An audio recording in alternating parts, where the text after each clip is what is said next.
最近这阵子一直在琢磨怎么样防松鼠偷我的果园里边的水果，突然觉得松鼠的防治真是一个很头疼的问题啊！它还不像是防鹿和防浣熊，你像防鹿围上这种很高的网，鹿基本上就不来或者很少来了。浣熊呢，养了 Maxim 也很容易就把它吓走了。我看最近这大半年都没来过了。这松鼠呢，相对于浣熊和鹿来说，破坏力是小了很多，但是防治上呢，也真是让人头疼。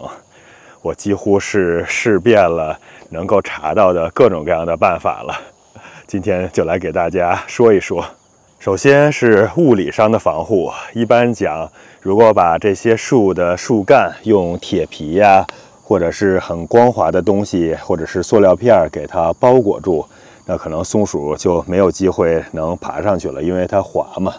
但是从实际上来说呢，像我这些树都比较小，而且这分叉的地方离地面也比较低，所以感觉是很难用这种办法。不过呢，我前一阵子也试了试，像我之前一直粘虫用的这种粘虫贴纸，它是很粘的。我想模拟一下试试，像这样粘3层。连续粘3层，是不是松鼠爬到这儿粘脚就不上去了？但是我发现好像是效果不大。我这边这棵树刚才看了看，大概有3/4的梨都已经被松鼠偷走了。我打算等下就给它摘回去了。你看，这又是咬过的，这就说明松鼠还是能爬上来的。我这个地方，这是另外一棵树了，这棵树比刚才那个要高一些。看我这儿也是3个贴纸，下边有这塑料的东西，但是看样子它是能爬上去的。另外，如果不从那儿爬，像这种金属的 T-post 的，还有那些我支着梨的这种树枝，它应该也能顺着它爬上去。看我现在这树枝目前在这儿显得很尴尬的样子，上边一个梨都没有了。当初是因为上边的梨太重了，我怕它把这枝条压弯，结果这才几天的功夫呀，这个枝头还有这个枝头梨全都没了。我必须要摘了。像这上边之前是挂满了梨，现在也就剩几个了。这么大的梨，这时候掉在地上了。其实梨已经是很甜了，再让它稍微长长，口感会更好。不过我不想再等了。还有一种办法呢，就是用电网把整个的果园都给它围上，每隔一定的距离都围一些。这样的话，松鼠没有办法从电网的空隙钻过去，就能保证它不会进到果园。也有人建议是给树把它周围围上电网，或者是那些密集的铁丝刺。但是我觉得单棵树做这样的保护成本有点太大了，而且管理起来，你像剪枝啊，或者是打药，或者是给它摘果什么的，都不是很方便。所以我觉得应该是很有效的，但是从实践角度来看，成本比较高，所以我也没有试，不太适合家庭这种后院果园种植。可能一个比较有效的方式，就是给这些果树在它果实快要成熟的时候，就是松鼠已经嗅到它甜美的味道，想过来摘的时候，给它罩上防护网。像这种比较小的梨树呢，确实是非常可行的。看我这棵，如果我给它罩上一个防护网的话，那应该是没有问题的，是可以做到。虽然上边的枝条已经长高了一些，但是完全可以把这有果实的部分给它罩上，保护起来。我觉得如果是弄得非常严实的话，那一定没有问题，松鼠钻不进去，而且要保证这网足够结实，它咬不断，那就没有问题了。当然，如果是不是很牢固呢，松鼠那个牙是挺厉害的，它会把网给你咬断，或者是如果底部有空隙，它会从底部空隙的地方钻进去，也是照样会把梨偷走的。所以关键还是用防护网罩起来，给它罩严实了，并且网足够的结实。但是我在想呢，像这种大树，你看我的树呢还不算特别大，就是哪怕这种高度了，你给它罩一个很大的防护网，我真的觉得很困难呀。如果明年它长得再高了，然后它树冠再大一些，那难度就更高了。所以说，我觉得是有效的，但是取决于你树的大小，越小越好弄，越大越难去用网罩上。还有一种常见的办法，那就是用捕鼠笼了。像我这是一个典型的捕松鼠和老鼠用的笼子，是那种小型的笼子。我这里面目前就只剩下一个梨了。起初的时候我是放了面包片，然后上面有花生酱，有坚果，后来还放了花生。中途呢，因为被蚂蚁吃掉，换了一次，但是发现2次很长时间在这网里边，最终的结果都是被蚂蚁给吃掉，松鼠根本就不上当。所以从这个角度来看，松鼠也是足够的聪明的。那些东西应该是挺香了，但是还是没把它吸引过来。我觉得它可能觉得这梨挺甜的，又没有风险，还是摘梨吃吧，就不去笼子里冒险去拿那个更好吃的东西了。不过我后边打算把梨摘完之后呢，继续再用这个办法，比如放里边一个梨，同时再放上刚才那些更香甜的诱饵，看看在食物匮乏的时候它是不是就会进笼子。这样的话，如果捉到它之后呢，就把它带到一个很远的地方，一个森林里边给它放了就行了，它应该是回不来了。我其实为了增加捕住它的几率，我还把这大一点的笼子也放在这儿了。这是以前捕浣熊用的笼子，是有点大，你看这儿还能看到被蚂蚁咬光的那面包的痕迹呢。这也是同样的诱饵，有花生、坚果、花生酱、面包什么的，然后还有这个水果，发现也是纹丝不动。我为了让它上套，当时还把花生在这些笼子还有前面这些地方都撒上了。现在看看呢，在笼子外边的花生一个都没有了，但看笼子里边，那下边我还能看到。所以从这个角度看，我觉得松鼠真的是要比浣熊和鹿那些东西聪明。我有一年保护我的水蜜桃的时候，是用这样的笼子捉到过一次松鼠的。但是我现在回想起来，很有可能也是当时水蜜桃摘完了之后，它才上钩的。当时里边好像是放了一个桃子，还是什么其他水果。今年也是照样，还是把梨摘了之后，继续把这些网设在这儿，起码是想办法把它迁移走，让它搬家，可能明年就会好一些了。从物理的角度来看，还有人可能会觉得给这些梨呀或者是桃子罩上那种保护的袋儿，就是套袋儿，是不是会有效果呢？我没有给梨套袋儿，因为上面梨太多了，套袋儿也很麻烦，一般梨也是不套袋的嘛，这种亚洲梨。另外就是我那年给水蜜桃套过袋子，根本是没有用的，它会连同袋子和水果和桃子一起给摘走，然后最后给扯咬，把那个袋子给咬断或者咬坏。如果是纸袋，那对它来说轻松破坏；如果是那种尼龙的比较结实的袋子的话，它一般是会从口的地方给咬坏，然后把水果给掏出来吃了。所以是又聪明又厉害，那个东西是对它没有作用的。刚才说的是物理的驱避方法，有些有效，有些是有点作用，但非常有限，有些就是完全没有效果的。接下来还有一大类就是气味驱避。气味驱避算是一种比较自然的方式。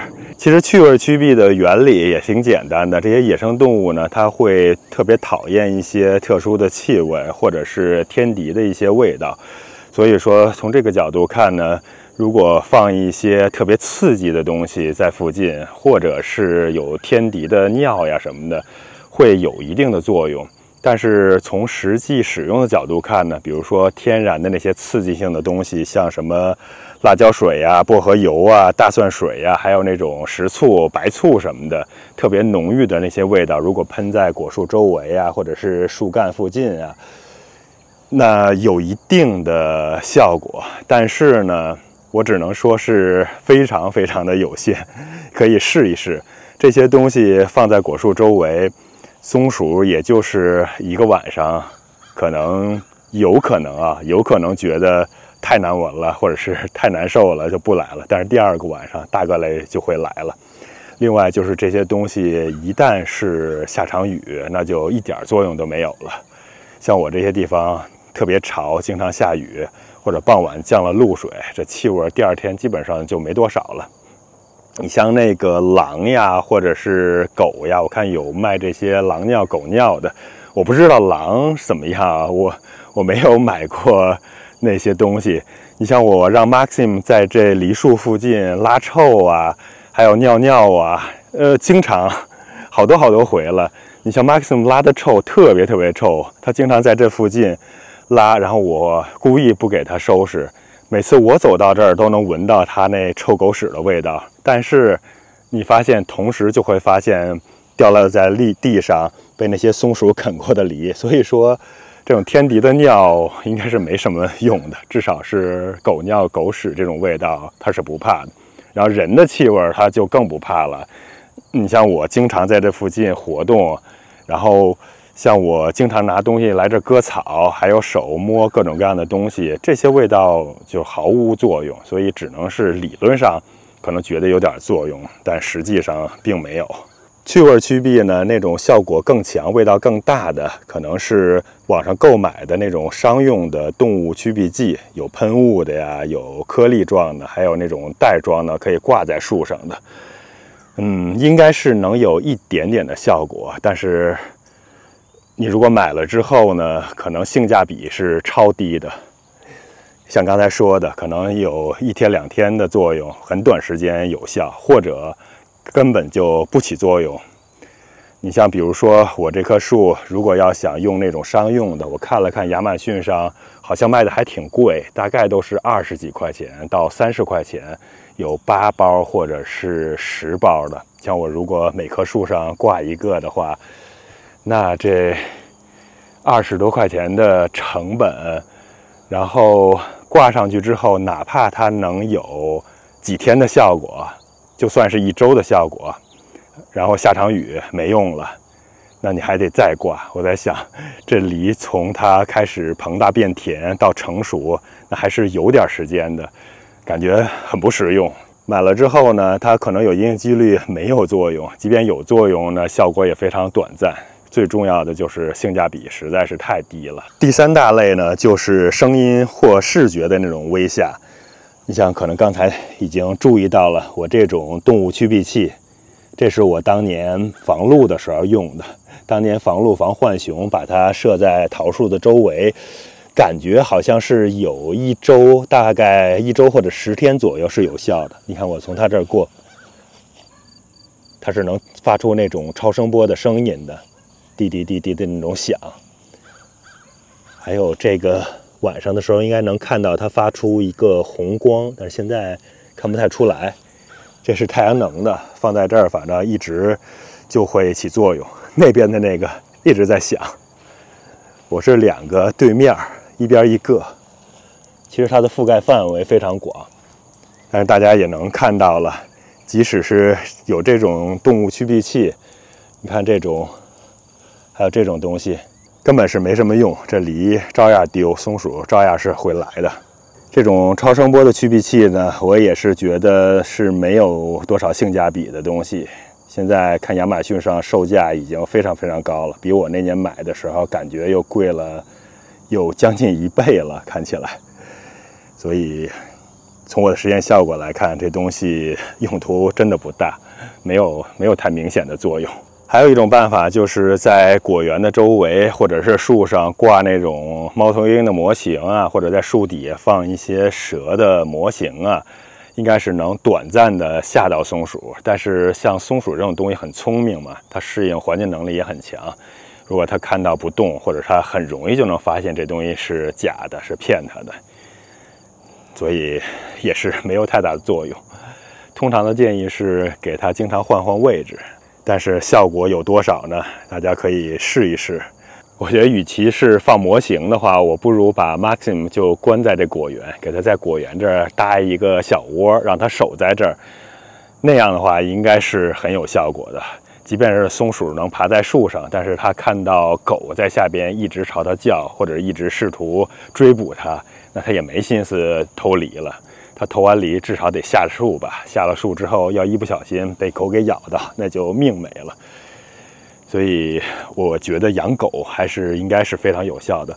但是为什么我没有让 Maxim 过来呢？因为我这地方呢，天气实在是太热了，又潮又热。在夏天的时候，让 Maxim 住在外边，它那种双层皮毛，实在是会给它热的受不了，特别难受。这种家里边养的狗，就当宠物养了，也是有点心疼它，就没有舍得让它出来，所以我们就选择了损失点篱笆，让它能舒舒服服的。我基本上就是晚上的时候，比如说10点多会带它来果园转一转，然后让它在这儿尿个尿什么的。或者早晨的时候呢，我如果起得早的时候，也会把它带出来，带到果园这儿再走一圈，能起到一点点的威慑作用，但是也是效果有限。刚才说了物理防护、气味驱避、声音视觉的恐吓，还有一种就是第4类是环境的管理。你像我这地方呢，其实环境管理已经做得相当不错了。比如说掉落在地上的果子，我都会及时给它清一清啊，然后扔到远处去，或者是丢到鸡窝里喂鸡什么的，不让这些落果还有地上的一些杂物能吸引松鼠。再有一个是，如果将来这些树长大了呢，我可能就把下边的枝给它修修，不让它有那么低的枝了。这样的话，我可能给树干，比如说物理防护的时候，套一些真的比较光滑的那种不锈钢的铁片儿，然后非常光滑，然后又比较高，它可能就爬不上去了。只要保证它跳不上去，然后没有这些比较低的枝，然后也没有一些支架要支这些快要坠落到地上的这种挂满梨的枝头，它应该就没有地方能爬上去。然后我会等它长大之后呢，也会给它修一修，让树和树之间没有连通，有一定的距离。这样的话，它也不会从一个树上走到另外一个树上。可能这样的话会有一定的效果吧。不过话说回来呢，如果将来我这梨树，比如说再过个3、5年，长成特别高大的大树了呢，上边会挂满了梨，可能数量是现在的5倍、6倍，或者是更多。那个时候，如果松鼠还是现在这么几只的话，那我可能也没有必要防它了，就把这个梨给它一部分，就怕它的种群到时候也跟着扩大，那我就受不了了。到时候看情况再应对吧。前面介绍的4大类里边，我感觉只有电网、刺网，或者是给整棵树罩上防护网是比较有效的方式，但是从实践角度看又不是那么好应用。第5种呢，就是养狗了。前面其实已经说过了，我感觉养狗应该是一种非常有效的方式。它的气味呀，确实有一定驱避作用，但是最有效的呢，就是让它守着果园。这样的话，果园就没法靠近了。当然，一个前提就是得狠得下心呀，不能把它当成家人或者是宠物来养，因为你要把它当成家人宠物的话，在大热天夜里边是不忍心它一个人在这个果园里边待着的，哪怕给它在旁边搭个小屋，因为那个太热了，对它来说真的是受不了。或者就是养专门的看家护院的犬种，等它来家的第1天就让它在户外变成一只 outdoor 的狗。这样的话，可能也没有那么大的心理负担了，就不会觉得让他一个人守在外边比较难受了。不知不觉又啰嗦了一大堆，不知道刚才说的这些方法大家有没有实践过呢？或者你们有没有什么更好的方法可以告诉我，我来再实践一下呢？那明年呢，还是要想一切办法来防住这些松鼠的。看今年这树上绝大部分果子这一颗都算是损失在这松鼠的嘴里了。那棵树目前还好一点，大概损失了不到1/3吧。我再先摘一个这中等个头的吧，我回去尝一尝。如果它也是很甜多汁了，那我就把它们都摘下来。这蟠桃也是彻底的红了。顺手摘回一个，也尝尝味道现在怎么样了。